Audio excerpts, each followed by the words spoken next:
Comment est la vie sur place à Madrid? Comment est la ville et comment sont les gens? Le logement en Espagne, c'est une catastrophe. J'ai eu un déclic énorme. Clairement, je suis seule face à moi-même, seule avec mes responsabilités. C'est clairement la meilleure décision de ma vie que j'ai pu prendre en étant jeune, clairement. Salut, moi c'est Léa Martinski et bienvenue sur ma chaîne YouTube. Aujourd'hui, j'ai envie de te parler d'un moment clé qui a totalement transformé ma vie. J'ai quitté Strasbourg il y a 5 mois pour m'installer dans la capitale espagnole, Madrid. C'est clairement une expérience incroyable et dans cette vidéo j'ai envie de t'en parler. Donc je vais te parler de qu'est-ce qui m'a poussé à partir tout simplement, qu'est-ce qui m'a poussé à m'expatrier, est-ce que je travaille, est-ce que j'ai dû trouver un CDI, est-ce que je fais des études, est-ce que je suis partie en Erasmus, ce que j'ai pu découvrir sur place également, donc les gens, la nourriture, la culture, les impacts que ça a eu sur moi également, donc les impacts positifs, les impacts négatifs.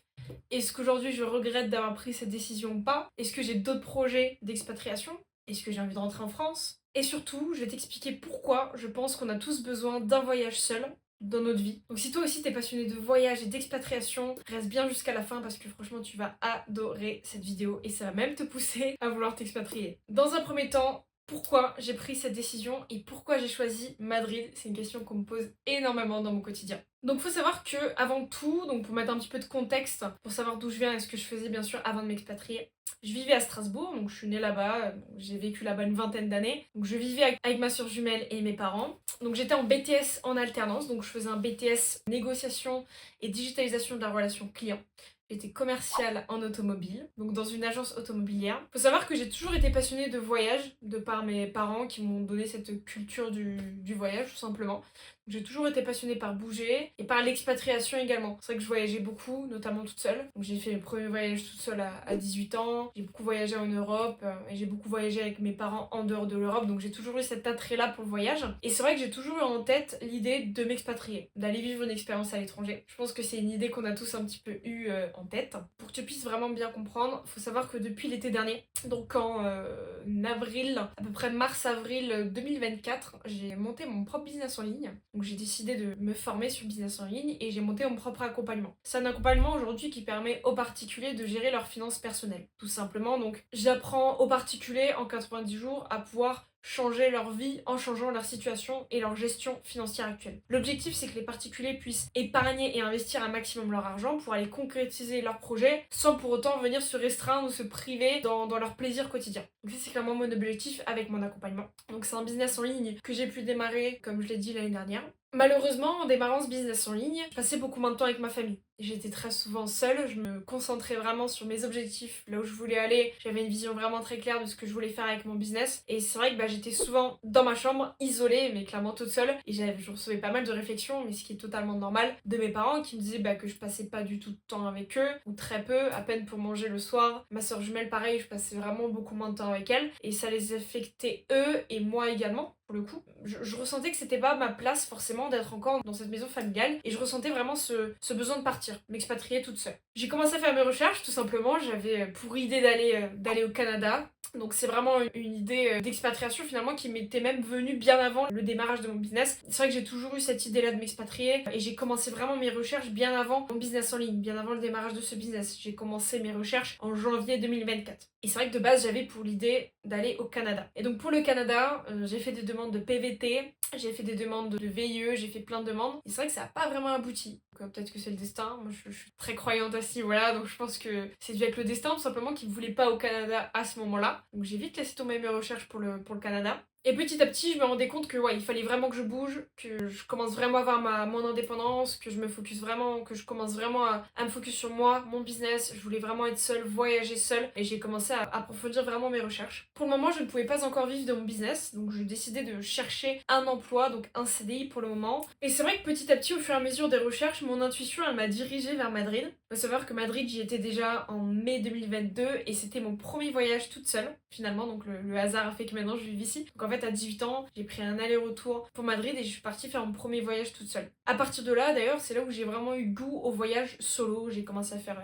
Munich, Prague et plein de destinations toute seule finalement. Ça m'a vraiment plu. C'est vrai que voilà, j'ai eu cet attrait avec Madrid. Quand je suis venue là-bas, voilà, mon intuition a parlé et j'ai ressenti quelque chose. Et du coup, j'ai décidé finalement d'orienter mes recherches beaucoup plus vers Madrid. C'est vrai que mon frère vit à Barcelone, donc ça me permettrait d'être aussi plus proche de lui, potentiellement aller le voir et aller voir mes neveux également. Il y a le temps aussi, Madrid il fait bien plus beau qu'en France. Bon, c'est pas l'Andalousie, mais il fait quand même très très beau. Il y a énormément de jours ensoleillés dans l'année, c'est juste incroyable. La nourriture également, c'est un petit peu moins cher qu'en France et encore Madrid restait quand même assez élevé en termes de prix. Et également, ce qu'il faut savoir, c'est que depuis mon premier voyage toute seule à Madrid, j'ai pu me faire des contacts. Donc j'ai déjà des amis ici à Madrid, notamment des Colombiens que je connaissais. Donc c'est vrai qu'il y avait plein de petites choses qui ont fait que Madrid était une bonne destination. Et aussi, le petit bonus, le reggaeton. J'écoutais beaucoup de reggaeton, de sons latino, de plein de sons espagnols. Et c'est vrai qu'à Madrid, il y a énormément de reggaeton en faisant partout, dans les rues, dans les soirées, partout. Et c'est vrai que ça m'attirait pas mal à ce niveau-là. Donc pour t'expliquer par rapport à l'appartement, j'ai pu trouver un appartement donc très moderne. Ah oui, à savoir que le logement en Espagne c'est une catastrophe, c'est très cher, on peut très vite se retrouver avec des colocations à 4, 5, 6 voire 10 ou 15 personnes. C'est dur à trouver, c'est cher pour ce que c'est vraiment compliqué. C'est des tarifs à peu près comme, je dirais pas Paris, enfin quoique si Paris ou Strasbourg centre, mais ou dans des grandes villes françaises alors qu'on est en Espagne. Donc je découvre un premier logement très bien, moderne, mais au final quelque chose qui me convient pas, il y a mon intuition qui me dit de pas le prendre.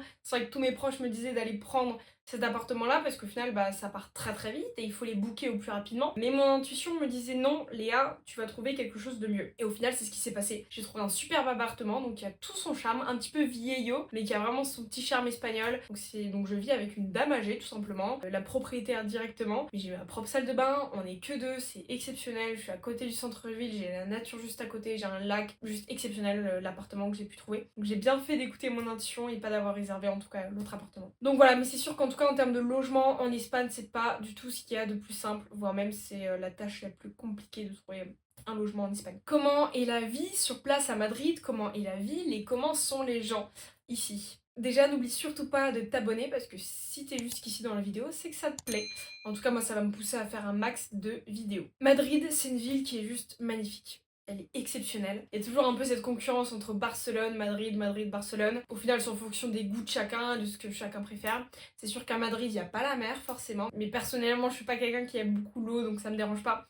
Madrid, c'est une ville qui est juste magnifique, qui est exceptionnelle. C'est la capitale espagnole. Ça bouge beaucoup. Il y a énormément de choses à faire. C'est très grand. Il y a plein de quartiers, mais à la fois l'hypercentre, on peut le faire en une demi-heure, 40 minutes de marche, on fait l'hypercentre. Mais c'est vrai qu'il y a plein de quartiers autour. Au niveau des transports, c'est exceptionnel. Le métro à Madrid, il est juste génial. Ça n'a rien à voir avec le métro en France, mais strictement rien à voir. La ville est propre. Ici, il y a beaucoup de personnes qui recherchent du travail, donc c'est vrai qu'il y a beaucoup de postes, notamment dans les services publics et le nettoyage. Donc la ville est très propre, le métro est propre, il le nettoie tous les jours, tous les matins. Il le nettoie 2 fois par jour, j'ai l'impression. Le métro ici, il est extrêmement propre. Moi, j'habite juste à côté de la ligne 10. Donc exceptionnelle, c'est la meilleure ligne de Madrid, elle part en diagonale, donc très bien desservie, donc trop bien. Donc c'est une ville qui est très grande, énormément de choses à faire, on s'ennuie jamais. Ça fait 5-6 mois que je suis ici, j'ai l'impression d'avoir tout à visiter encore. La ville illuminée de nuit, elle est magique, elle est juste magique, clairement. L'hypercentre, il y a des bâtiments juste magnifiques, illuminés, très grands, l'architecture est incroyable. À la fois, quand on s'éloigne un peu, on retrouve vraiment cette culture espagnole avec les petites ruelles espagnoles. Faut savoir que ça bouge beaucoup, il y a beaucoup de monde, mais par contre, c'est beaucoup moins touristique que Barcelone. Il y a beaucoup moins de touristes. Donc ça, c'est très bien également. Il y a un nombre incalculable de jours ensoleillés aussi, donc franchement, ça change la donne, clairement. La raison aussi pour laquelle je suis venue là. Le temps, il y a un ciel bleu tout le temps. Là, on est dans une période, on est en début février, mais on enchaîne les semaines de ciel bleu, donc c'est exceptionnel. Ce que j'aime beaucoup également à Madrid, c'est que donc c'est une ville où il y a énormément de choses à faire, c'est une capitale, mais il y a un nombre incalculable de parcs. C'est juste génial. Au centre-ville, il y a un grand parc, et moi j'habite à la Casa Campo, donc Casa Campo qui est le plus grand parc de tout Madrid, et attention, écoute-moi bien, il fait 4 fois la taille de Central Park à New York. C'est exceptionnel. Donc c'est un parc avec beaucoup de dénivelé, qui est juste immense et qui a vraiment beaucoup plus ce côté nature que les parcs du centre-ville, même si les parcs du centre-ville ils sont quand même très bien. Hein. Mais voilà, c'est pour dire qu'il y a énormément de parcs à Madrid. On s'éloigne un petit peu, on en retrouve vraiment partout. En fait, ça c'est vraiment le top, c'est qu'on vit dans une capitale. Il y a des choses de ville à faire, mais il y a aussi le côté nature qui est juste génial. Qu'est-ce que ça m'apporte concrètement de vivre à Madrid et de vivre seule en étant expatriée. Clairement, je suis seule face à moi-même, seule avec mes responsabilités. J'arrive vraiment à me focus sur moi, mes objectifs, mon développement personnel et à me recentrer vraiment très facilement. J'ai pas d'environnement toxique. Je me crée mon propre environnement. Sans cette expatriation, aujourd'hui, je ne pourrais pas vivre de mon business. Je ne pourrais pas être indépendante financièrement et avoir cette liberté géographique. Si j'étais encore chez mes parents, je pense que j'atteindrais cette liberté et cette indépendance financière, mais ça prendrait beaucoup plus de temps. Le problème, c'est qu'en vivant chez mes parents, il y avait tout de même un environnement toxique avec ce truc de je dois du temps à mes parents et à mes proches. En général, c'est pas que mes parents. Et c'est vrai qu'en étant expatriée, maintenant je suis totalement ailleurs, donc je vais revenir une fois tous les 2, 3 ou 4 mois. Donc en fait, j'ai plus ce devoir de donner du temps, même si voilà, il y a toujours on s'appelle, etc. Ça, il y a aucun souci. Mais j'ai beaucoup plus ce temps pour moi et ça, c'est exceptionnel. Si aujourd'hui tu as un business ou un projet sur lequel tu veux te focus, il faut absolument que tu puisses partir de ton environnement actuel, selon moi, et que tu puisses t'expatrier seul. Vivre une aventure seul, prendre tes responsabilités et avoir ton chez toi, avoir ta maison, ton appartement pour vraiment te focus et te concentrer à 100 000% sur ce que tu vas pouvoir entreprendre. J'ai eu un déclic énorme par rapport à ma famille, clairement. Déjà, dans un premier temps, je me rends compte à quel point la famille c'est super important. Déjà, la base, c'est très très important, mais c'est vrai qu'en s'expatriant et en étant dans un environnement, en étant seule au final au quotidien, je me rends compte à quel point mes proches sont importants, ma famille est importante. Et il y a vraiment un déclic positif dans le sens où maintenant, je me rends compte de plusieurs choses. Déjà, dans un premier temps, qu'il faut que je vive beaucoup plus le moment présent. Donc à partir de maintenant, quand je vais les rejoindre, donc je reviens tous les 2, 3 mois, peu importe, je vais faire en sorte d'être beaucoup plus présente, de beaucoup plus rigoler, de beaucoup plus sourire, de beaucoup plus vivre clairement le moment avec eux, de pouvoir leur offrir des choses également, et créer vraiment des souvenirs solides et solidifier ces liens en fait que j'ai avec eux. Et ouais, d'être beaucoup plus sur le moment présent, d'enlever le téléphone et de moins travailler et clairement d'être avec eux. Ouais, ça me donne la rage d'aller atteindre et de chercher tous mes objectifs dans le business parce que j'ai envie de pouvoir leur offrir plein de choses, j'ai envie de pouvoir créer encore plus d'expériences avec eux. Je me rends compte à quel point la famille c'est important, ouais, clairement. On s'en rend pas compte dans notre quotidien finalement parce qu'on est tout le temps avec eux. Et d'ailleurs, on profite même plus finalement ou très peu du moment présent avec nos proches. Mais ça met vraiment une claque. Ça met une claque d'être ailleurs dans un autre pays et de plus les voir. On le sent, hein. On le sent et d'autant plus que moi j'ai une sœur jumelle avec qui j'étais comme ça et on est toujours comme ça mais on se voit plus malheureusement à cause de mon expatriation et ça met un coup. En fait, je passe de la voir tous les jours, lui parler tous les jours et on se raconte des choses tout le temps, on se voit le matin, le soir tout le temps, même si on faisait pas la même chose, on habitait ensemble. Plus lui parler, plus l'appeler et on s'appelle pas trop finalement, ça sert à rien de s'appeler pour s'appeler mais la relation reste toujours la même quand on se voit. C'est vrai que ça met un coup, ouais ça met un coup et mais c'est ma rage au final, c'est ma rage et c'est clairement ce qui me donne envie de tout dégommer et d'aller faire en sorte que je puisse aller chercher encore plus une liberté immense et aller leur offrir encore plus d'expériences et pouvoir créer encore plus de souvenirs avec eux en tout cas. L'expatriation te fait prendre tes responsabilités, t'ouvre l'esprit, te développe d'une manière incroyable et ton développement il est croissant constamment et non c'est juste exceptionnel. Je pense honnêtement qu'on a tous besoin d'un voyage seul dans notre vie mais ça je vais y revenir à la fin de la vidéo. Le voyage que tu fais via l'expatriation c'est un voyage certes dans le pays, tu découvres le pays, tu découvres la nouvelle culture, les nouvelles personnes, mais tu te découvres aussi toi, et c'est exceptionnel. Parce qu'en fait, c'est un voyage à travers le pays, mais un voyage à travers toi, surtout, en réalité. Et c'est surtout ça, le point même et le bienfait de l'expatriation. Tu vas te découvrir toi, tu vas apprendre à te connaître, et je trouve qu'il n'y a rien de mieux que s'expatrier ou faire un gros voyage seul pour apprendre à se connaître, pour clairement savoir ce que tu veux pas. Apprendre à se connaître, c'est un voyage sur toute une vie. On saura jamais vraiment qui on est, on aura toujours à apprendre sur nous, mais c'est vrai que dans ce quotidien, dans ta routine actuelle, dans la vie dans laquelle tu vis, avec l'entourage dans lequel t'es, etc. Je pense que tu peux apprendre à te connaître, mais tu vas être restreint. Clairement, j'ai eu le meilleur développement personnel que j'ai eu, les meilleures routines pour sortir dans ma zone de confort et pour chercher qui j'étais. Ce voyage n'a strictement rien à voir. Cette expatriation n'a rien à voir. Et m'a permis des choses que je ne pouvais pas faire dans mon quotidien parce qu'on est ultra restreint dans notre quotidien pour notre développement et pour apprendre à se connaître en tout cas. En fait, il y a tellement de choses à dire sur les bienfaits de l'expatriation, c'est incroyable. Déjà, tu découvres le pays, ce qui est exceptionnel. Tu découvres le pays, une nouvelle culture, une nouvelle ville, de nouveaux horizons. C'est incroyable si t'es passionné de voyage, mais l'expatriation, c'est clairement ce qu'il faut faire. Également, ce qui est génial dans l'expatriation aussi, c'est qu'on découvre le pays en lui-même également. Donc ça, c'est exceptionnel. C'est-à-dire que là, je peux aller découvrir l'Andalousie, Malaga, Barcelone ou d'autres villes en Espagne ou des petits villages, les montagnes, et c'est exceptionnel. Donc quand on va s'expatrier, Faut vraiment prendre cet avantage de pas juste visiter la ville dans laquelle on va vivre, mais visiter vraiment les alentours au final. Il y a une chose à faire très attention quand on s'expatrie, c'est ne pas tomber dans ce lifestyle où on va sortir, sortir, sortir. Alors ça dépend. Si c'est ton objectif, si c'est ce que tu veux et que tu vas t'expatrier pour ça, pour profiter de la vie, profiter du pays, de la ville et d'avoir un lifestyle comme ça, c'est ok. Mais si tu viens t'expatrier dans l'optique de te développer, de te recentrer, de te chercher, de te retrouver et de te focus sur tes projets et tes business, il faut faire vraiment attention à ça. Et encore pire en Espagne, parce qu'en Espagne c'est très festif, notamment à Madrid, tu sors à 2h du mat, tu peux trouver la meilleure soirée de ta vie parce que franchement il y a des soirées tout le temps. Tout le temps, tout le temps, tout le temps, il y a toujours 15 000 choses à faire.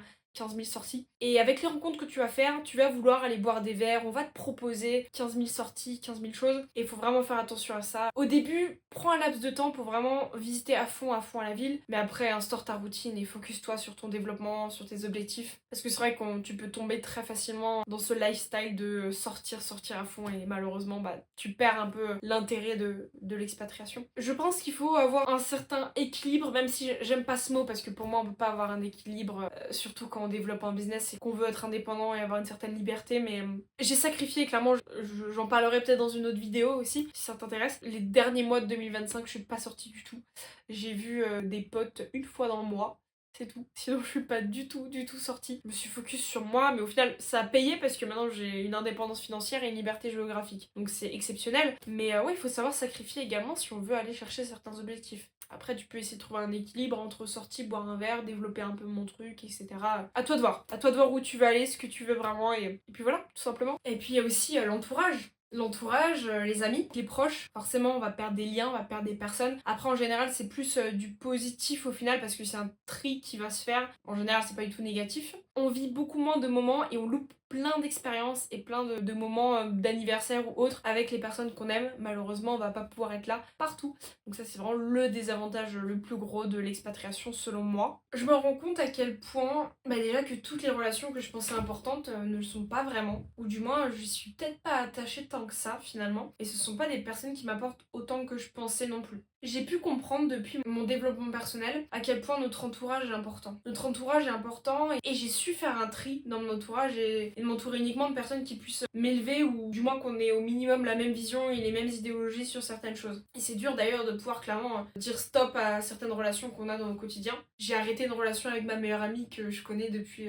que j'avais 6, 7, 8 ans je pense. On a toujours été très proches et c'est vrai que j'ai arrêté cette relation parce qu'elle convenait plus à là où je voulais aller. Comment partir tout seul? C'est la question que plein de personnes vont pouvoir se poser après cette vidéo ou que tu t'es toujours posé finalement. J'aimerais bien voyager tout seul mais je ne sais pas comment faire. Même moi j'étais en contact avec une collègue de travail qui avait la trentaine et qui me demandait j'ose pas voyager seule, comment je peux faire? C'est très simple. Commence par un week-end solo. Un week-end simple. 2, 3 nuits max. Tu regardes si ça te plaît. Ensuite tu peux commencer à aller faire du 4, 5, 6 jours, quelques semaines solo. Pareil, tu regardes si ça te plaît. N'oublie pas, tu n'es pas du tout obligé de partir à l'autre bout du monde. Clairement, en France, il y a assez de choses à visiter. La France est juste magnifique. Chaque région est différente. Chaque région a son charme. Il y a clairement de quoi faire en France pour visiter. N'hésite pas. Tu peux aller en Suisse, tu peux aller en Italie, en Espagne aussi. De faire des petits week-ends solo, ça peut être super intéressant. L'idée c'est déjà de tester si c'est quelque chose qui te plaît et qui te convient. Parce que voyager tout seul, on a beau dire ce qu'on veut ou avoir les meilleurs arguments du monde, ça va pas convenir à tout le monde. Une fois que t'as commencé à voyager un petit peu seul, n'hésite surtout pas à commencer à faire des voyages dans des villes qui t'inspirent pour t'expatrier. Ça peut être déjà bien et c'est ce que je te conseille pour déjà voir si ça te plaît et si t'as cette intuition et ce petit coup de cœur. Une fois que ça te convient, que ça te plaît et que tu aimes voyager seul après les petits week-ends et les petits road trips solo que t'as pu effectuer,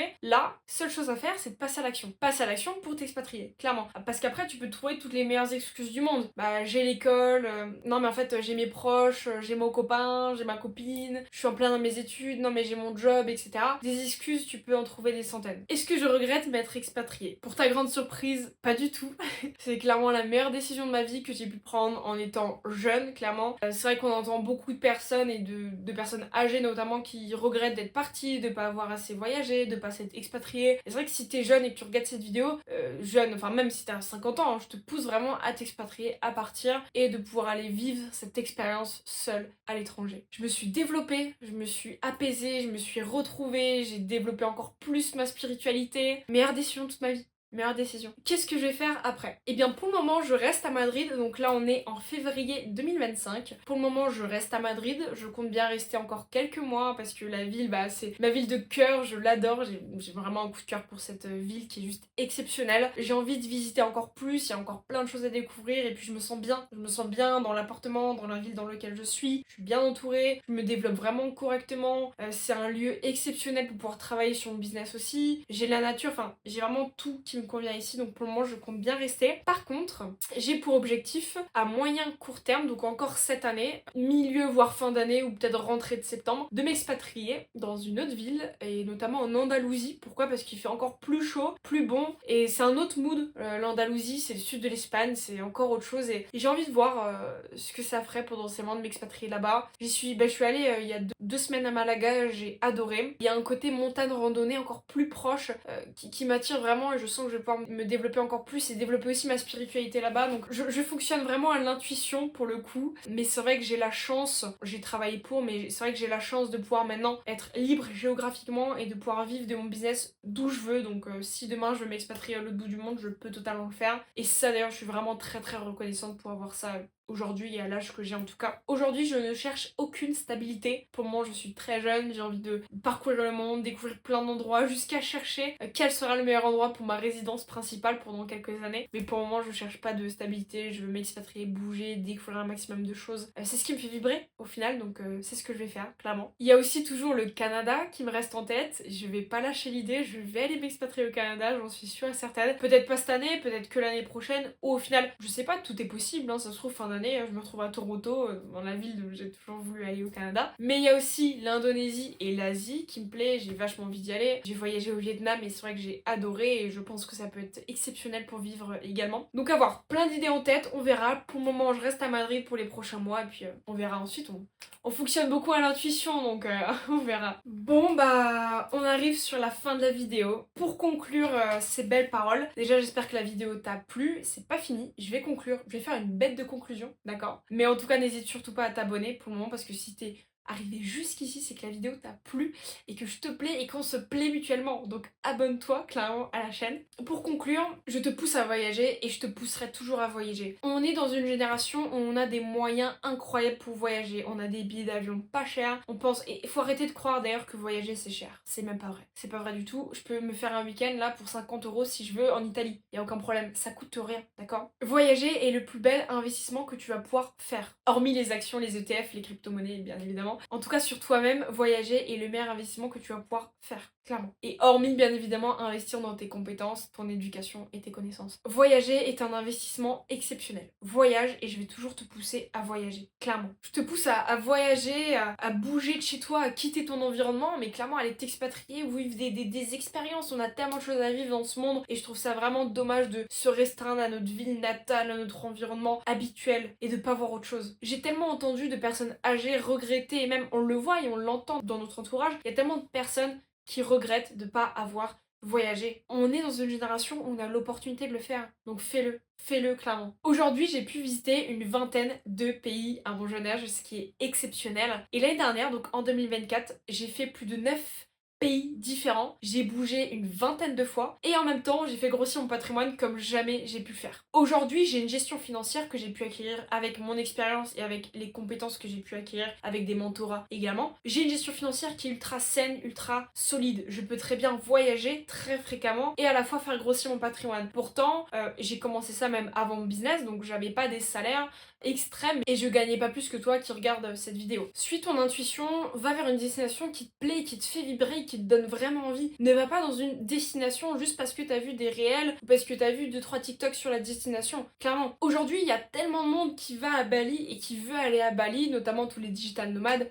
Et je dis pas, hein, moi c'est une destination que j'adorerais faire. Clairement, elle me plaît, elle me tente, et c'est vrai qu'avec tout ce qu'on voit, ça donne envie d'y aller. Mais ne va pas t'expatrier à Bali juste parce que tu vois tout le monde à Bali, clairement. Je veux dire, ouvre-toi vraiment l'esprit. Tu peux aller t'expatrier juste dans le sud de la France. Tu peux aller à la frontière espagnole. Tu peux aller en Italie, en Suisse. T'es pas obligé de t'expatrier à l'autre bout du monde. Et ouvre-toi vraiment l'esprit sur l'Europe. Il y a plein de choses à voir en Europe, il y a plein de beaux endroits magnifiques pour s'expatrier en Europe. La Hongrie, la Bulgarie, enfin les pays de l'Est sont juste incroyables pour aller s'expatrier, clairement. Ne va pas juste dans une destination parce que tu la vois sur les réseaux. Non, l'Europe est riche en belles destinations pour aller t'expatrier. Donc suis ton intuition, ouvre Maps, regarde les destinations qui te plaisent et va vers celles qui te font vibrer. Prends ton aller sans retour et ciao, bonne expatriation en tout cas.